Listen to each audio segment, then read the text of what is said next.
একটু একটু কথা বলো। দিছি তো এনটিভিকে দিছি তো ভিতরে নতুন দায়িত্ব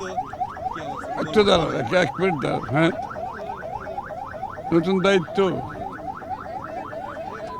বাংলাদেশের মানুষ এতদিন পরে তাদের নির্বাচিত সংসদ পেয়েছে সরকার পেয়েছে কঠিন কাজ দেশের আর্থিক রাজনৈতিক আইন শৃঙ্খলার অবস্থা খুব ভালো না সব কিছু মিলিয়ে বড় দায়িত্ব প্রত্যাশা অনেক আশা আকাঙ্ক্ষা অনেক সেটা পূরণ করতে কঠিন একটা সময় পার করছি আমরা তবে আমাদের তো একটা কমিটমেন্ট আছে জাতির প্রতি জাতি আমাদের উপর আস্থা রেখেছে সেই আস্থার প্রতিফলন আমরা ঘটাতে চাইব স্বাভাবিকভাবে জনগণের